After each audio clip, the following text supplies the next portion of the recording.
On our anniversary, my husband threw away my handmade gift and said he wanted something real. Our daughter laughed and said, "You can't beat Dad's new wife." I didn't argue. I just picked it out of the trash. A few weeks later, he saw it on display, with a $170,000 price tag. "That's from Hazel. Dad's friend from work bought it for me because she felt bad about my clothes." My 16-year-old daughter Amelia stood in her bedroom doorway, wearing a designer jacket worth more than our monthly groceries, delivering this information like she was telling me about the weather. I set down the ceramic vase I'd been carrying, 3 months of secret pottery work, covered in hand-painted chrysanthemums for Dylan's anniversary gift tomorrow, and felt something crack inside me that had nothing to do with clay. Hazel. A woman's name I'd never heard before, buying my daughter expensive clothes, and Amelia saying it like I should already know who she was. My fingers, still stained cobalt blue from the glazing work, trembled as I reached for the jacket's price tag, still attached inside the collar. $800. For a jacket. From Dad's friend. She owns a gallery, Amelia continued, turning to examine herself in the hallway mirror. On Fifth Avenue. She said she remembers what it's like being young and wanting to fit in. The way she said it, so matter-of-fact, made my chest tighten. I watched my daughter smooth down the Italian leather, watched her face light up in a way it never did when I brought home fabric to make her something special. Last month I'd spent 2 weeks sewing her a dress for the school dance, hand-embroidering tiny flowers along the hem. She'd worn it once, then hidden it in the back of her closet behind the clothes Dylan bought her. "How long has Dad been friends with this Hazel?" I asked, keeping my voice steady even though my mind was racing through every late night Dylan had worked, every weekend meeting, every time he'd come home smelling of perfume that wasn't mine. "I don't know. A while." Amelia shrugged, already losing interest in the conversation. "She's cool though. She knows about art and stuff. Real art. Real art." The words stung more than they should have. I glanced down at the vase in my hands, at the chrysanthemums I'd painted so carefully that my eyes would blur from the detail work. Each petal contained at least 12 different color gradations, a technique I'd developed myself after 6 failed attempts. The pottery teacher at the community center had called it revolutionary. But apparently it wasn't real art. I made my way to our tiny kitchen, setting the vase carefully on the counter where I'd been putting the final touches on the glaze. The morning light from our single good window caught the surface, making the flowers seem to breathe. Tomorrow was our anniversary. 12 years. I'd started working on this piece 3 months ago, sneaking off to the community studio whenever Dylan worked late, which was increasingly often. The apartment felt smaller than usual as I moved through our morning routine. Dylan emerged from the bedroom at exactly 7:15, his pattern as predictable as the subway schedule. Dark suit, blue tie, the same cologne he'd worn since law school. He scrolled through his phone while I made his coffee, 2 sugars, splash of cream in the mug his mother had given us as a wedding gift. "Don't wait up tonight," he said without looking up from his screen. Big case. The Henderson merger. I'd heard about the Henderson merger for 3 months now. It required a lot of late nights apparently. A lot of weekend meetings. A lot of times when he'd come home after midnight and slide into bed, careful not to touch me, reeking of wine and someone else's perfume. "Tomorrow's our anniversary," I said quietly, watching his face for any sign of recognition. His fingers paused on his phone for just a moment. "Right. We should do something. We should do something." 12 years of marriage reduced to an obligation, a checkbox on his calendar probably marked by his secretary. I wanted to tell him about the vase, about the months of work, about how I'd developed a new glazing technique just to capture the way morning light looked on chrysanthemums. Instead, I just nodded and poured his coffee. At the community center that afternoon, I tried to focus on teaching my pottery class to the group of seniors who came twice a week. My student Margaret, 73 years old with hands that shook unless she was working with clay, noticed the distraction immediately. "What's wrong, dear?" she asked, her eyes sharp despite her age. "You keep staring at nothing." I showed her a photo of the vase on my phone, needing someone to see it to confirm it existed, that it mattered. She studied the image for a long moment, her expression unreadable. "It's beautiful," she said finally. "The color work is extraordinary. What's the occasion?" "Anniversary gift. For my husband." Margaret's hands stilled on her clay. "My husband threw away everything I ever made for him. Said it was cluttering up the house. 20 years of needlework, pottery, paintings. All of it in the garbage. She looked up at me and her eyes held a warning. 6 months after he died, the Metropolitan Museum called. They'd seen one of my pieces at an estate sale, wanted to acquire my entire collection. $2 million they paid his second wife for work he'd called worthless. The room felt cold suddenly, despite the afternoon sun streaming through the windows. "I'm sorry," I said, not knowing what else to offer. "Don't be sorry. Be smart." She returned to her clay, her movements deliberate and precise. "That vase of yours, it's professional quality. Museum quality even. But if your husband is anything like mine was, he won't see it. Men like that, they only see value when someone else tells them it's there." That evening I sat alone at our small dining table, adding the final layer of sealant to the vase. The apartment was quiet except for the neighbor's television bleeding through the thin walls. Amelia was in her room, probably on the phone with friends, trying on that expensive jacket again. Dylan was at his meeting or with Hazel or wherever he went when he said he was working late. I thought about Margaret's words as I worked, about value and recognition, about the difference between what something was worth and what someone thought it was worth. The vase was perfect now, every line and curve exactly as I'd envisioned. Tomorrow I would give it to Dylan and maybe, just maybe, he would see what I'd poured into it. Maybe he would understand that this was more than just a gift. It was proof that I was more than just someone who made his coffee and kept his house and raised his daughter while he built his career. But even as I told myself this story, I knew better. The evidence was there in Amelia's $800 jacket, in Dylan's late nights, in the way he looked through me rather than at me. Tomorrow would be our anniversary and I would give him this vase that contained 3 months of my life, and he would set it aside the way he set aside everything I made, everything I was. The cobalt blue under my fingernails caught the light as I lifted the vase one final time, checking for imperfections that didn't exist. Tomorrow would be different, I told myself. Tomorrow had to be different. The morning arrived with deceptive normalcy. I woke early, my hands steady as I prepared everything for tonight's dinner. The vase sat on the counter, finally complete, its chrysanthemums catching the pale morning light in a way that made my breath catch. 12 years deserved something special, something that showed I still believed in us despite the growing distance, despite the late nights, despite Hazel's name hanging unspoken in the air between us. By 5 o'clock, I had transformed our cramped dining area into something almost magical. The dollar store candles looked elegant in the dimness, their flames reflecting off the good plates I'd saved from my mother's estate. The chicken marsala filled the apartment with the scent of wine and mushrooms, though I'd burned my wrist twice on our temperamental oven that ran 50 degrees hotter than the dial claimed. The mark would blister, but I didn't care. I wrapped the vase in tissue paper I'd spent an hour hand-painting with tiny gold hearts, each one a small declaration of hope. 6 o'clock passed. Then 6:30. I texted Dylan once, a simple reminder about dinner. The message showed as read, but no response came. The marsala began to congeal in its pan. The candles dripped wax onto the tablecloth.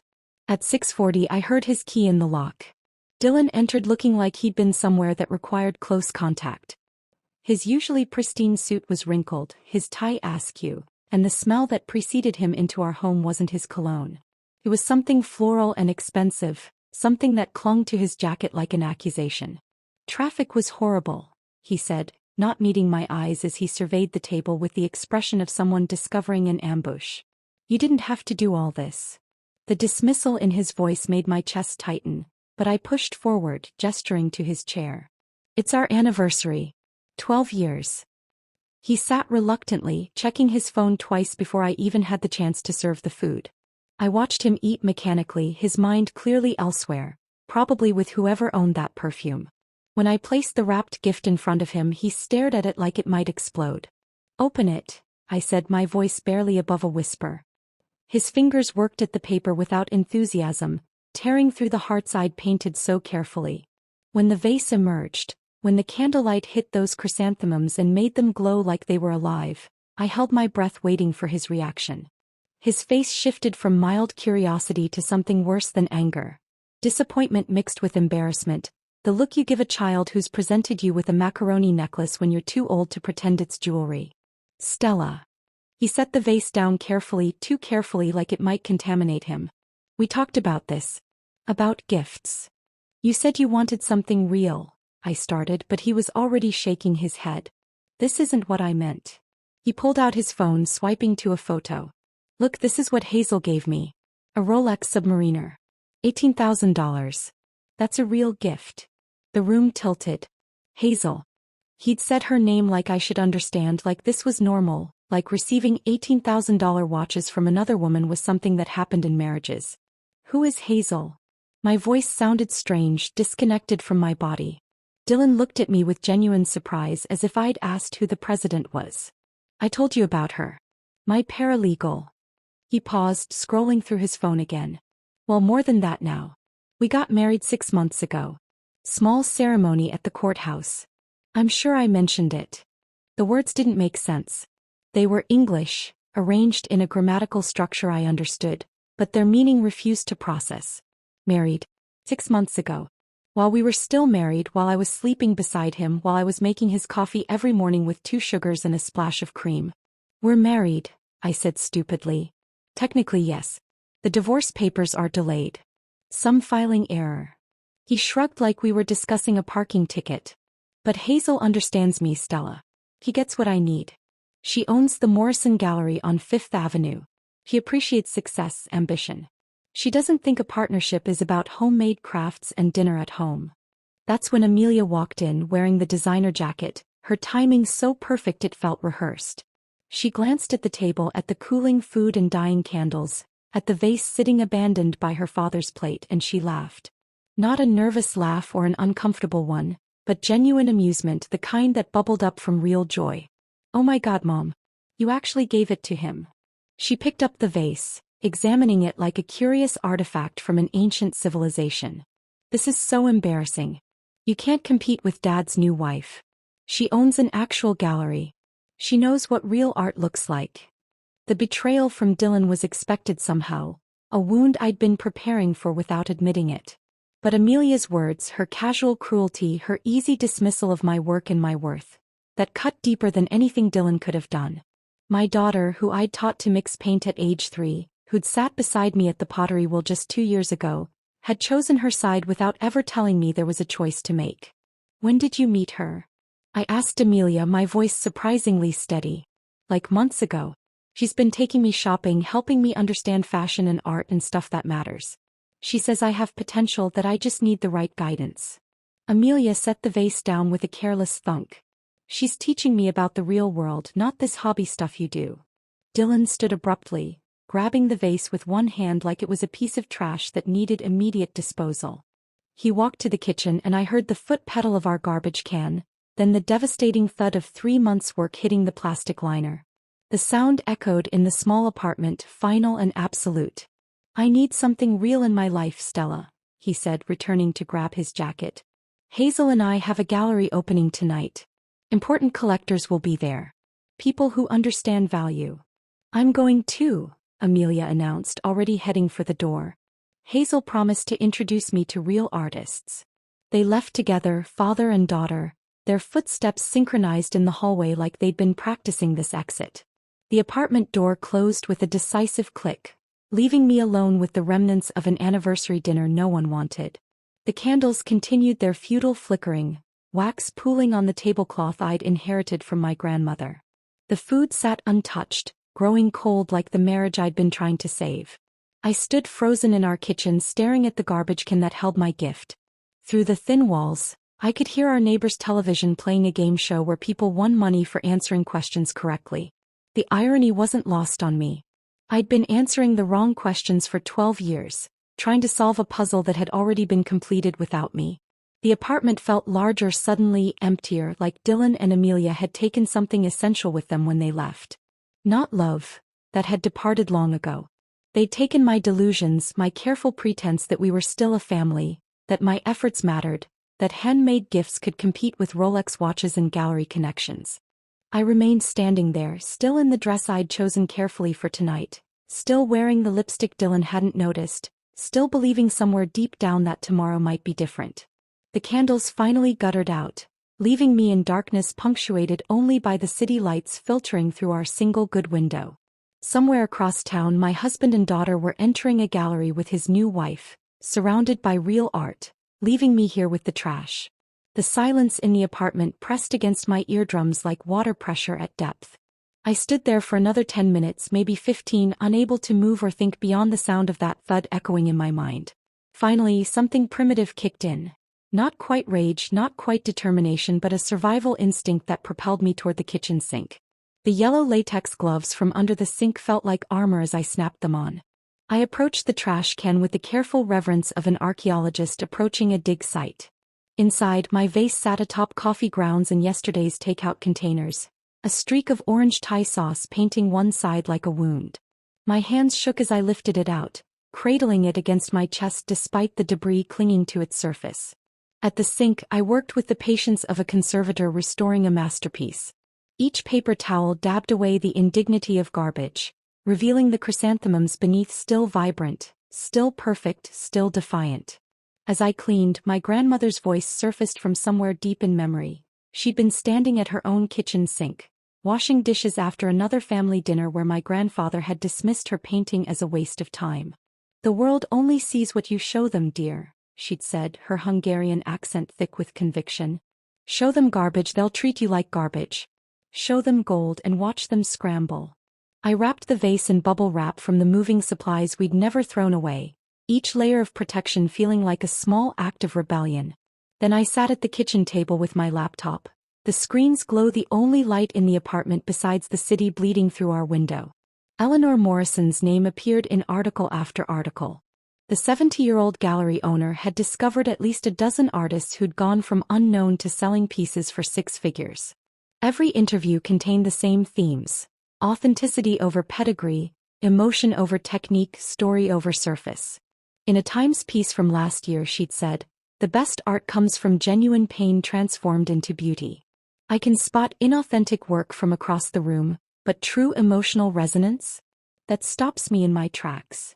I read until my eyes burned, until the city quieted to its 3 a.m. whisper, until I knew every exhibition she'd curated, every artist she'd launched, every quote she'd given about finding truth in unexpected places. By the time birds started their pre-dawn chorus, I'd memorized her gallery hours, her assistant's name, even the coffee shop next door where she reportedly spent mornings reviewing submissions. Sleep felt impossible, so I stood in front of the bathroom mirror practicing my pitch. The woman staring back looked like a ghost of myself, hollow-eyed, pale, hair limp from the night's humidity. But something in those eyes had changed. The deadness I'd grown accustomed to seeing had been replaced by something sharper, hungrier. "Mrs. Morrison," I practiced, my voice hoarse from disuse. "My name is Stella Brennan. I have a piece that was literally thrown in the trash by someone who couldn't recognize its value. But I think you might see what he couldn't. Too desperate. Too bitter. Mrs. Morrison, I'm an artist whose work explores themes of dismissal and worth. Too pretentious. Mrs. Morrison, my husband threw this in the garbage because it wasn't real enough. I'd like to know what you think. Direct. Honest. The kind of story that might intrigue someone who'd built a career on finding overlooked talent." At 8 a.m. I called the library where I worked part-time, my voice carefully constructed to sound congested. My supervisor, Janet, barely listened to my excuse before granting the sick day. After 3 years of perfect attendance, I'd earned the benefit of doubt.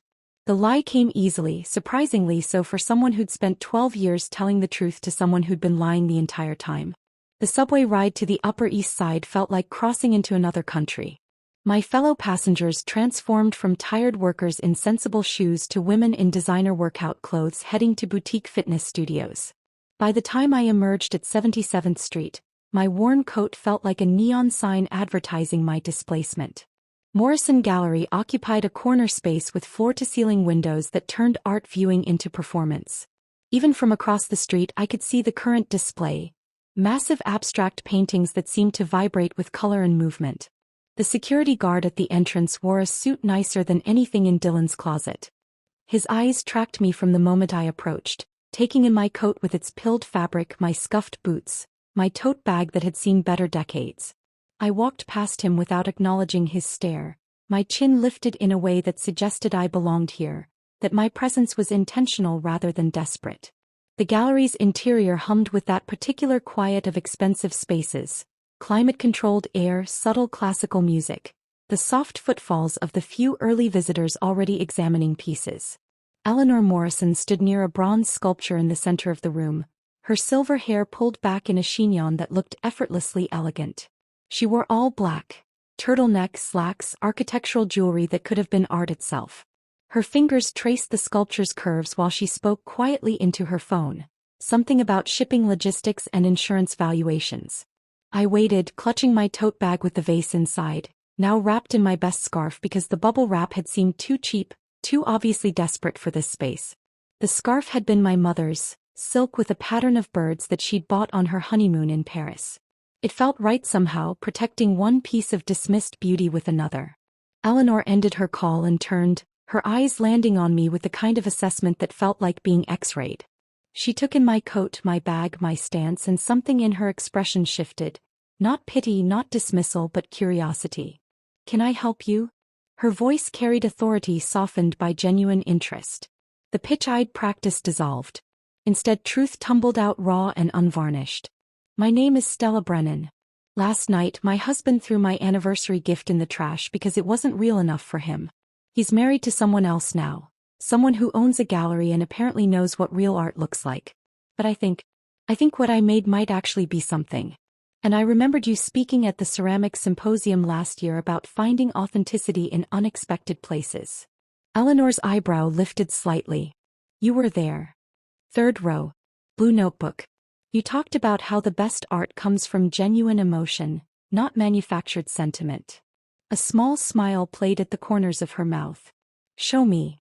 My hands trembled as I unwrapped the scarf, revealing the vase to the gallery's perfect lighting. The chrysanthemums seemed to come alive, each petal catching and reflecting light in ways that made them appear to breathe. Eleanor circled the piece twice, her fingers hovering just above the surface, never quite touching. The silence stretched so long I became aware of my own heartbeat, of the climate-controlled air moving through my lungs, of the weight of everything resting on this moment.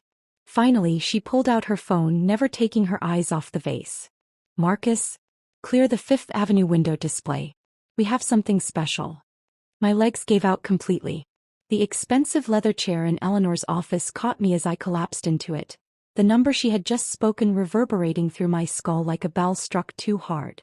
$170,000. For something that had been sitting in my trash 12 hours ago. "I need you to understand what we're dealing with here," Eleanor said, settling behind her glass desk with the practiced grace of someone who had delivered life-changing news before. "This isn't just about the technical skill, though your glazing technique is genuinely revolutionary. The way you've layered the colors to create depth, how the chrysanthemums appear to be simultaneously blooming and withering, that's museum-quality work." My mouth opened but no words emerged. Museum quality. The same piece Dylan had dropped into our kitchen garbage without a second thought. Eleanor continued, her fingers steepled as she studied me. "But what makes this truly valuable is the story. A woman's artistic vision, literally discarded by a man who couldn't recognize mastery when he held it in his hands. The collectors who shop here, they don't just buy art. They buy meaning, narrative, vindication. Your vase is all three." She turned her computer screen toward me, showing a mock-up of the window display. The vase would sit alone on a white pedestal, dramatic spotlights creating shadows that made the chrysanthemums appear three-dimensional. Below it, a gold placard with text that made my breath catch.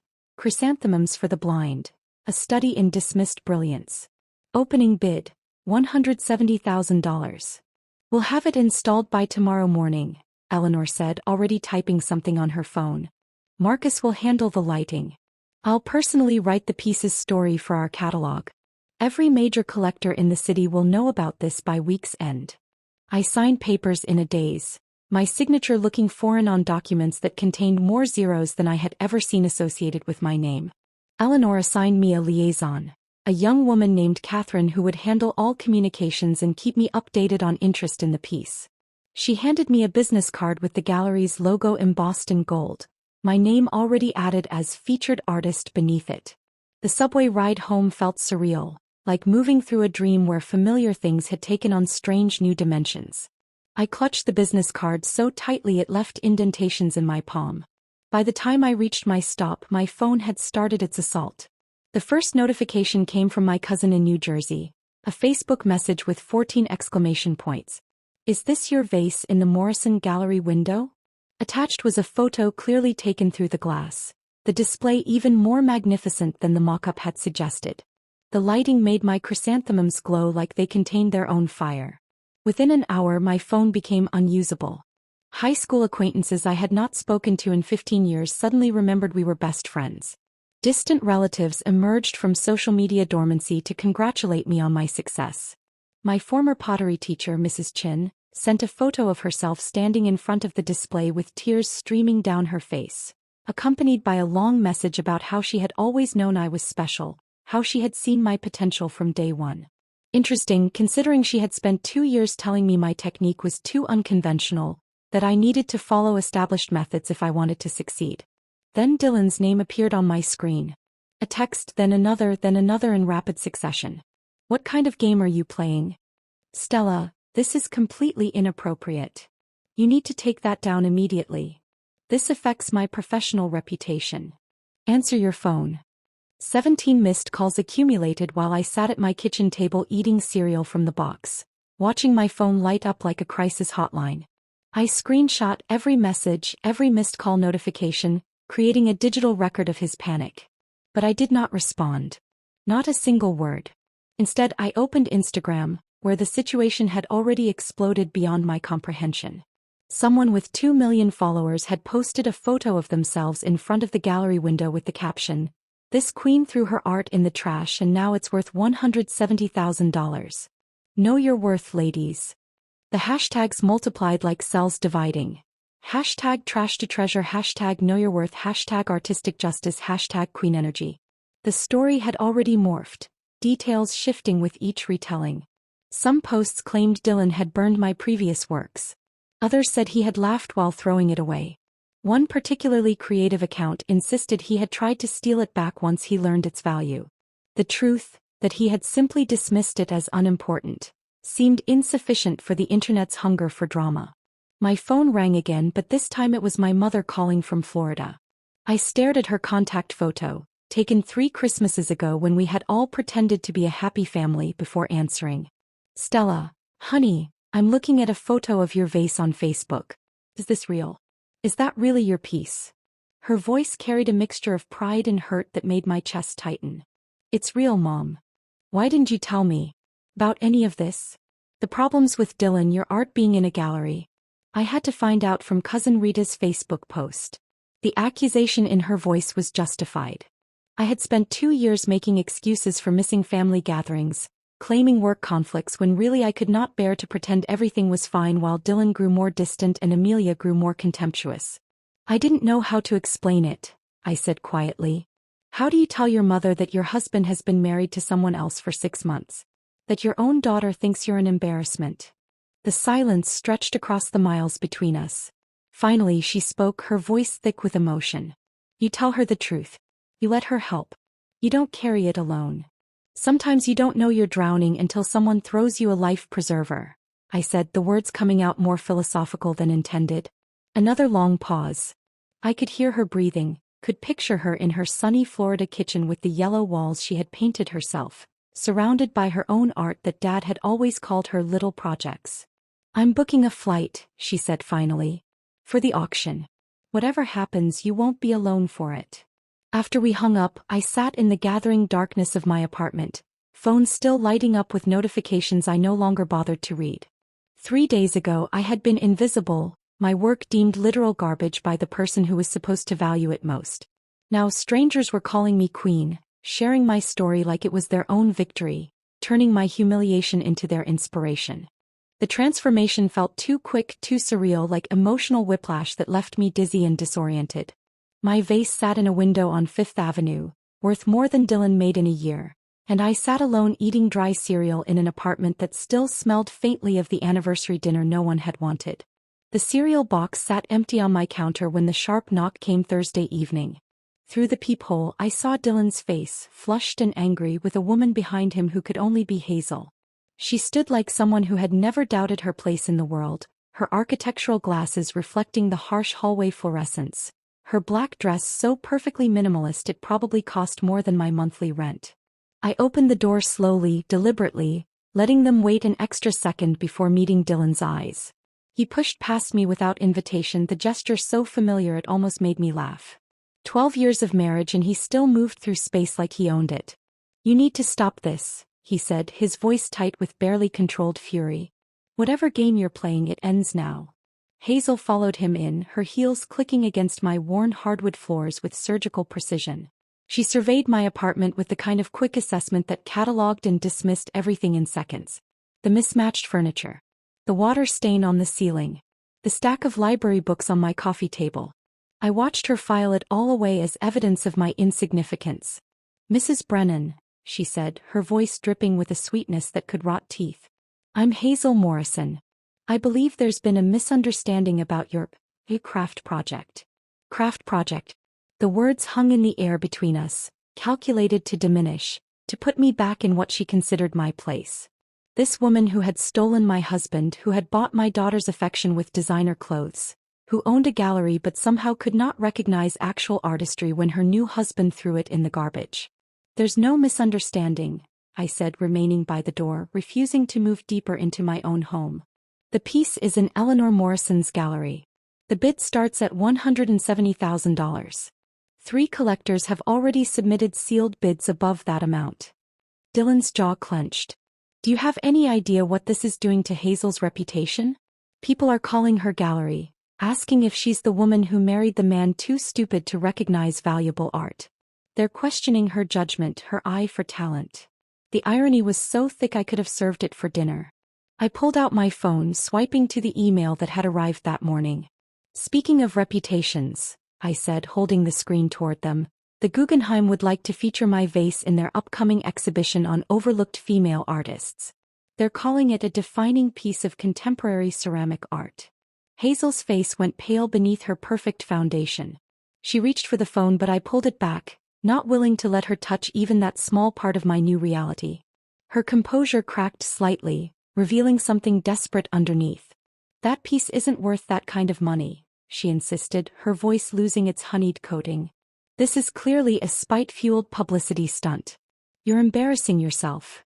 The accusation might have stung if it had come from someone whose opinion mattered, from someone who had not participated in dismantling my life piece by piece. But from Hazel, standing in my apartment wearing my husband like an accessory, the words were meaningless noise. "Embarrassing myself?" I repeated, letting the absurdity of the statement hang in the air. "I'm not the one who failed to recognize a $170,000 piece of art while claiming to be a gallery owner. I'm not the one who convinced a married man to abandon his family for someone who can't tell the difference between trash and treasure."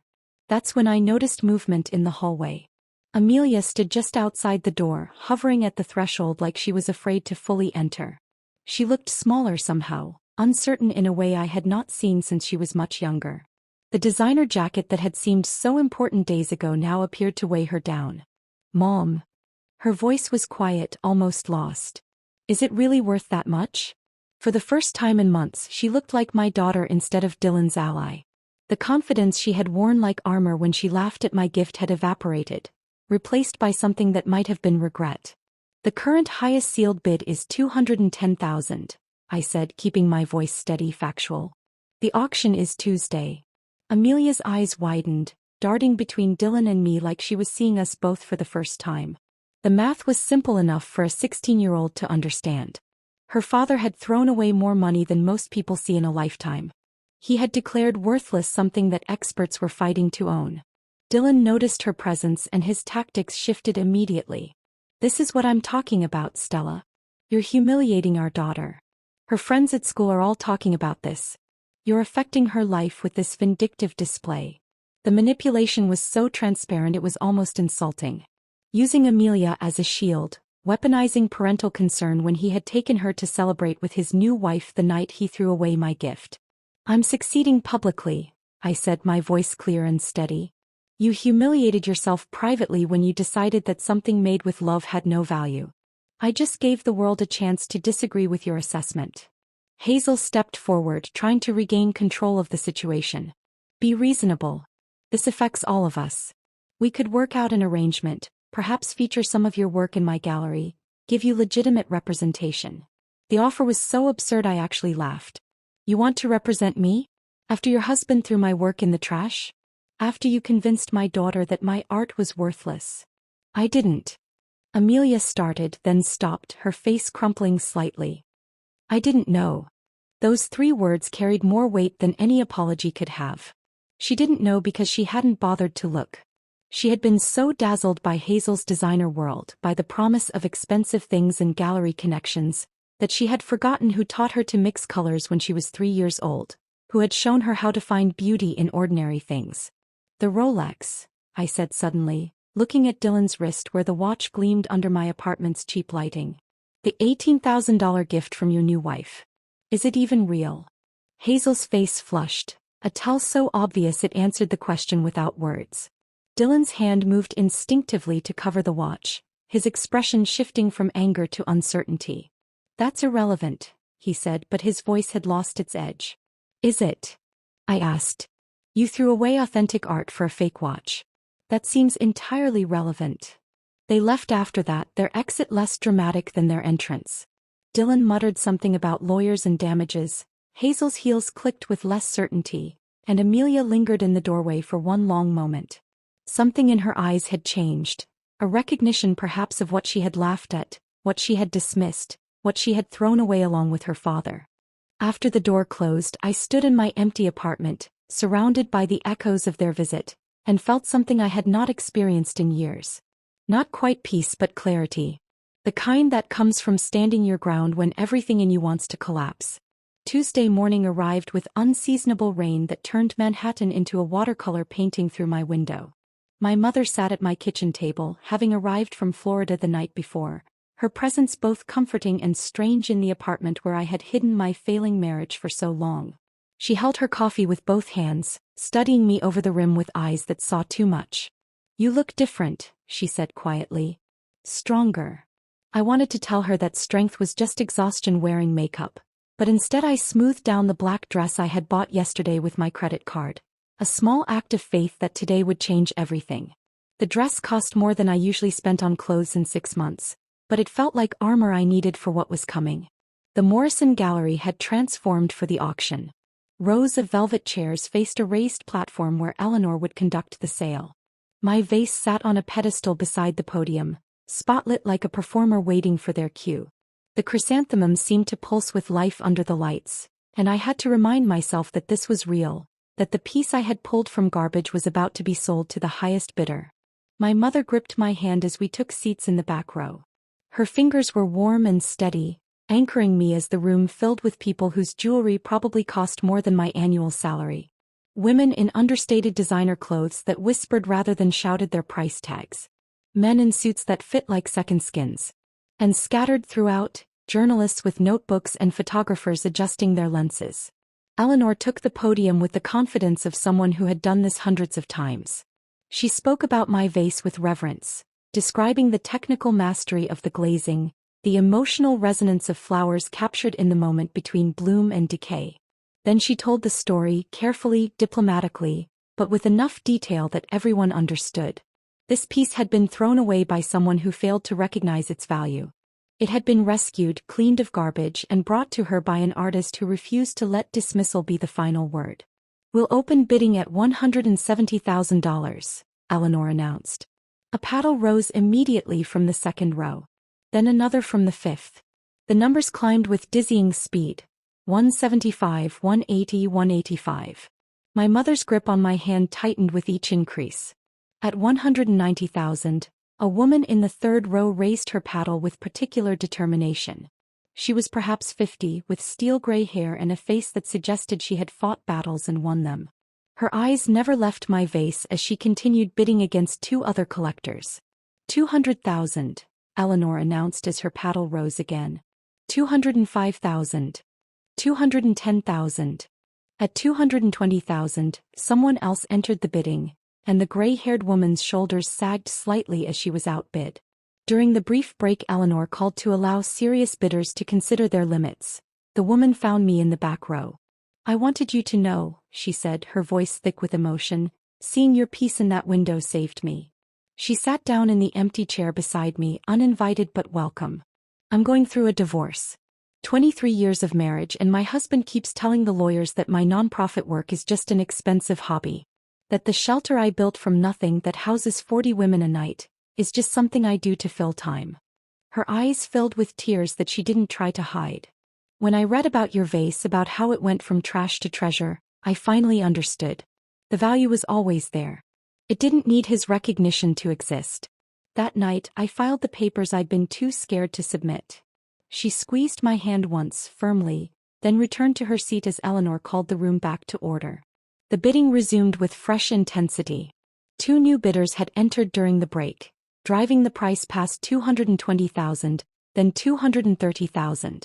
The winning bid came from a woman in the front row who had waited until the very end to raise her paddle.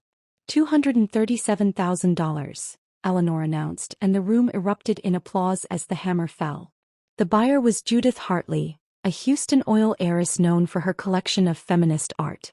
She approached me after the sale with tears streaming down her perfectly made-up face, gripping my hands with surprising strength. 3 marriages, she said without preamble. 3 men who told me my interests were hobbies. My first husband said my paintings were craft projects. My second said my poetry was self-indulgent. My third called my philanthropy a tax write-off with delusions of grandeur. She pulled me into an embrace that smelled of expensive perfume and determination. I've spent 20 years collecting art by women who were told they weren't real artists. Your vase isn't just ceramic and glaze. It's a monument to every woman whose worth went unrecognized, whose contributions were dismissed, whose love was treated as worthless. Judith released me but kept hold of my hands. This piece will be the centerpiece of my collection. And every time someone asks about it, I'll tell them exactly where it came from. The trash can of a man too blind to see treasure. Eleanor handled the press with practiced expertise, ensuring every reporter understood the piece's journey from garbage to a nearly $250,000 sale. Dylan's name was never mentioned directly, professional courtesy preventing that level of exposure, but everyone in our social circle would know. The story was too specific, too unique to be anyone else. My phone buzzed with a message from Margaret, my pottery student. A photo of her standing in the Metropolitan Museum beside one of her needlework pieces, recently acquired from her late husband's estate. He said my work was silly, her message read. The museum paid $2 million for silly. Just saw the news about your auction. We're quite a pair, aren't we? Creating treasures for men who couldn't see past their own limitations. I showed the message to my mother, who read it twice before speaking. Your grandmother would have loved this, she said softly. She died believing her paintings were worthless because that's what she was told. But you proved that the truth eventually surfaces. Catherine from the gallery approached with paperwork and a check that would change everything. Not just financially but fundamentally. After the gallery's commission, I would receive enough to start over, to never again stay in a relationship because I couldn't afford to leave, to never again accept someone else's assessment of my value. The rain had stopped by the time we left the gallery. Sun broke through the clouds, turning the wet streets into mirrors that reflected the city back at itself. My mother linked her arm through mine as we walked, and for the first time in years I didn't feel like I was drowning. The check cleared on a Thursday morning, and by Friday afternoon, I stood in the center of a sun-filled studio space in Brooklyn, keys heavy in my hand. The realtor had already left, and I was alone with 2,000 square feet of possibility. Windows stretched from floor to ceiling along the entire east wall, flooding the space with the kind of natural light I had only dreamed about in our cramped Manhattan apartment. The concrete floors were splattered with paint from the previous tenant, an abstract painter who had moved to Paris. I saw those stains not as flaws but as evidence that art had lived here before and would live here again. The moving truck arrived with my few possessions, looking almost embarrassed by the vastness of the space. My pottery wheel, rescued from the community center's storage closet where I had been keeping it, took its place near the windows. The work table Dylan had always complained about, saying it cluttered our dining area, finally had room to breathe. I arranged my tools on the industrial shelving units I had bought that morning, each item finding its proper place for the first time in years. Within a week, the commission requests overwhelmed my inbox. Catherine from Morrison Gallery forwarded them with barely contained excitement. A tech executive in San Francisco wanted a series of bowls that captured the stages of grief. A hotel chain inquired about custom pieces for their luxury properties. A museum in Boston asked if I would consider teaching a masterclass. The subject line that made me laugh out loud came from someone who identified herself only as a fellow survivor. I need something beautiful that was born from garbage. Name your price. I hired an assistant named Marcus, a recent art school graduate who approached pottery with the reverence of someone entering a cathedral. He handled the business side of things, scheduling, supplies, correspondence, while I focused on creating. The irony of needing help to manage what Dylan had dismissed as my little hobby was not lost on either of us. 3 weeks into my new life, Amelia appeared in my doorway on a Saturday afternoon. She stood there holding a shopping bag, her posture uncertain, like she needed permission to enter this space that represented my life without her and her father. The designer jacket was nowhere to be seen. Instead, she wore jeans and an old sweater I remembered buying her 2 years ago. "Mom." Her voice was smaller than I had heard it in months. "Can I come in?" I set down the bowl I had been glazing and really looked at my daughter for the first time since the anniversary disaster. She seemed diminished somehow, like she had been carrying weight that finally proved too heavy. I nodded and she entered slowly, taking in the space with wide eyes. "This is incredible," she said, walking to the windows where afternoon light turned her hair golden. "You did all this?" "The auction did this," I corrected but gently. She turned to face me and I saw tears threatening at the corners of her eyes. "Dad and Hazel fight all the time now. She keeps telling him he has no eye for value, that he wouldn't recognize quality if it bit him. She brings up your vase in every argument." Amelia sat down on the stool beside my wheel, the shopping bag in her lap. "Last week, Dad tried to get his Rolex serviced. The one Hazel gave him. The store told him it was fake. Really good fake, but fake. He came home and they had this massive fight. She admitted she bought it online from some guy who sells replicas. The irony was so perfect it felt scripted. The woman who preached about real value, who owned a gallery, who had convinced Dylan that my authentic work was worthless, had given him a counterfeit gift. I wanted to feel vindicated, but mostly I felt sad for all of us caught in this web of perceived versus actual worth. "I brought you something," Amelia said, pulling the designer jacket from her bag. "I want to return it. All of it. The clothes, the jewelry, everything she bought me. It feels wrong now, like I was being bought." She folded the jacket carefully and set it aside, then looked at me with eyes that reminded me of the little girl who used to help me paint birthday cards at our kitchen table. "Can you teach me? Pottery, I mean. I want to learn to make something real." The Times feature appeared that Sunday with a full-page spread in the arts section. The headline read, "From Trash to Treasure. When Divorce Becomes Art," accompanied by a photo Catherine had taken of me at my new wheel. My hands were covered in clay, my expression focused but peaceful, and the light from those windows made everything glow.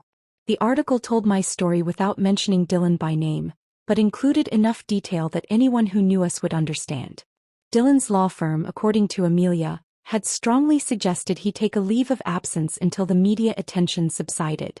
Hazel's gallery had seen a 40% drop in foot traffic, with several artists requesting their work be returned. The art world, it seemed, did not appreciate someone who failed to recognize valuable work, especially when that someone claimed expertise. I positioned Amelia at the wheel, placing her hands on the clay exactly as my teacher had positioned mine years ago. "The first thing to learn is centering," I told her. "Everything depends on finding the center." She struggled at first, the clay wobbling and threatening to fly off the wheel. But gradually, with patience I did not know she possessed, she found the rhythm. The clay smoothed under her palms, rising and falling with her breath. "Your vase was beautiful," she said quietly, eyes fixed on the spinning clay. I knew it that night. I wanted to be part of their world so badly. The gallery openings, the expensive things, the feeling of being sophisticated. I thought that was what success looked like. "What does it look like now?" I asked. She glanced around the studio, at the afternoon light painting gold stripes across the concrete floor, at the shelves holding my new work, at the space I had claimed as entirely my own. "Like this," she said simply. "It looks like this."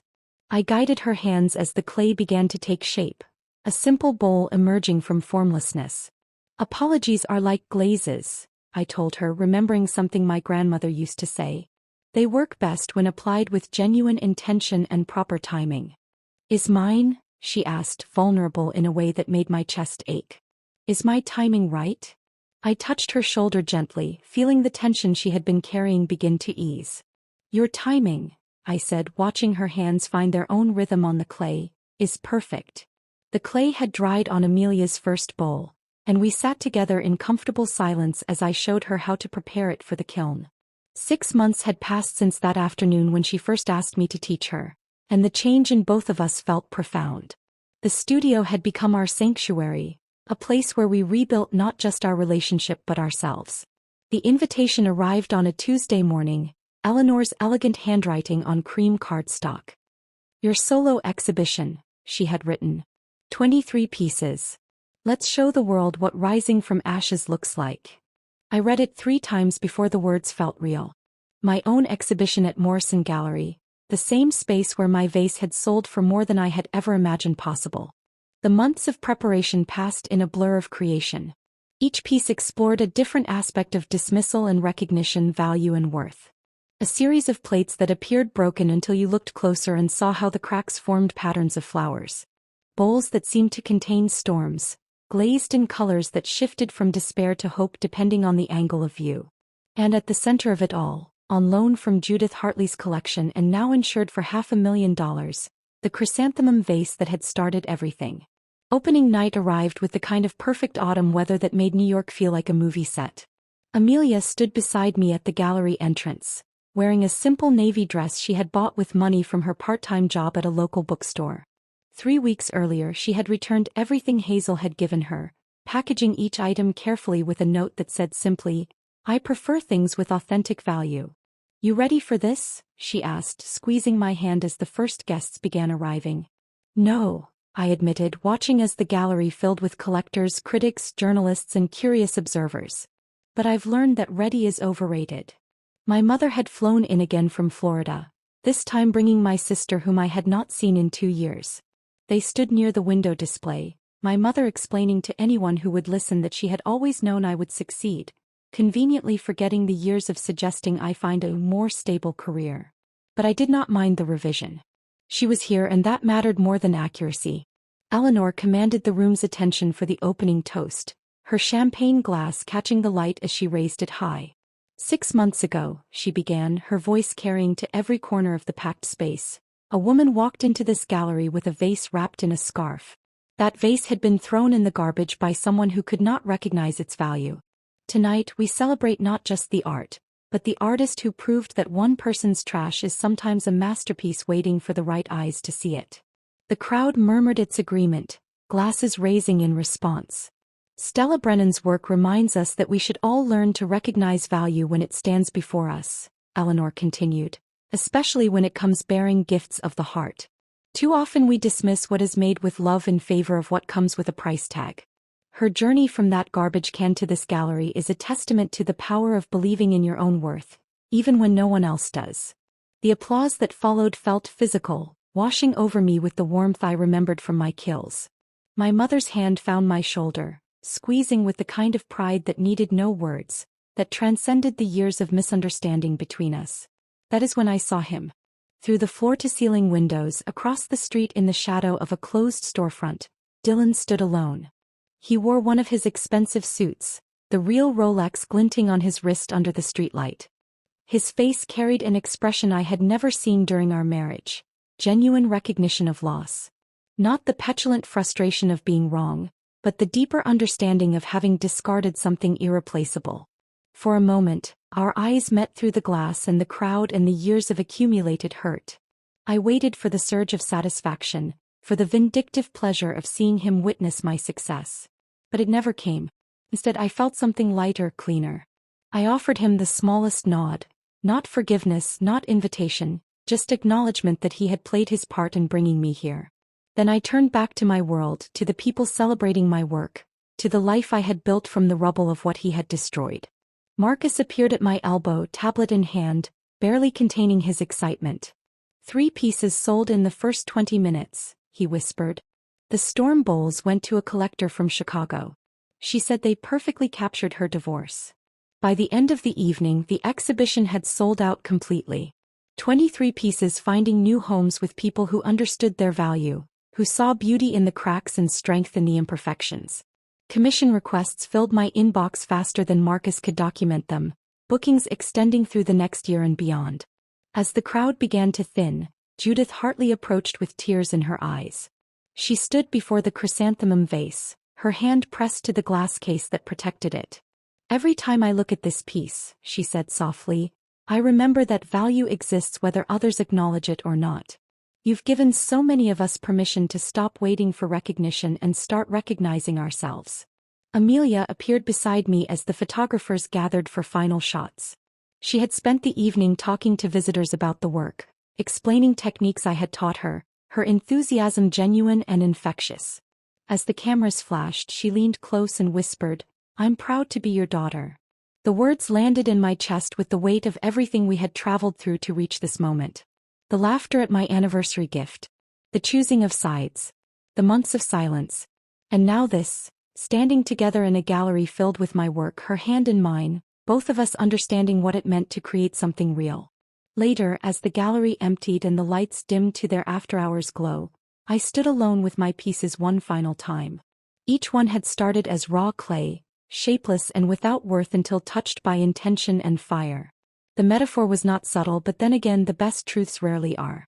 I thought about that night 12 months ago, standing in my kitchen in a discount dress, watching my marriage end with the thud of ceramic hitting garbage. If someone had told me then that the vase would sell for nearly $250,000, that I would have my own exhibition, that my daughter would return to me with genuine love instead of obligation, I would have thought them delusional. But here I stood, surrounded by proof that sometimes the garbage can is not an ending but a beginning. That sometimes dismissal is just redirection toward people who can actually see you. That sometimes the price tag, whether it is $237,000 or any other number, matters far less than the moment you finally understand your own worth. If this story of transformation and triumph had you cheering for Stella's victory, hit that like button right now.